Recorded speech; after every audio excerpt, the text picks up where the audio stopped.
রহমানুর রহিম উপস্থিত এই মঞ্চে ইসলামী কর্মকর্তাবৃন্দ ও আমার প্রাণপ্রিয় এলাকাবাসী, আসসালামু আলাইকুম। যদি আমি আপনাদের মধ্যে সংসদ চলতে পারি, ইনশাআল্লাহ আমার সম্পদ দিয়ে ইসলামিক বাংলাদেশ তৈরি করার জন্য আমার জীবনের চেষ্টা করব ইনশাআল্লাহ।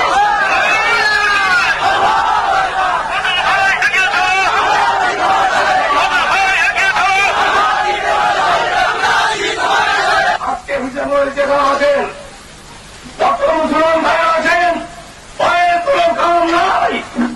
আমরা ভয় করি আল্লাহকে, ভয় করি আল্লাহকে। মানুষকে মুসলমান ভয় করতে জানে না। আজকে আপনাদের প্রতিজ্ঞা করতে হবে, শুধু ইসলামকে নয়, এই মুনাফিক থেকে ইসলাম প্রচার দুনিয়ার মধ্যে ইনশাআল্লাহ ছড়িয়ে দেব।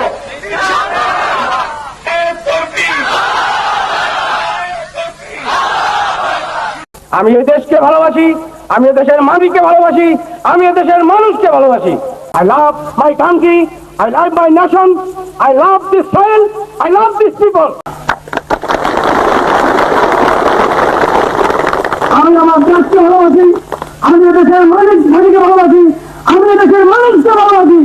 আমি দীর্ঘ 14 বছর আমি 35টি দেশ ঘুরেছি, কিন্তু আমি বাংলাদেশ কখনো ভুলি নাই।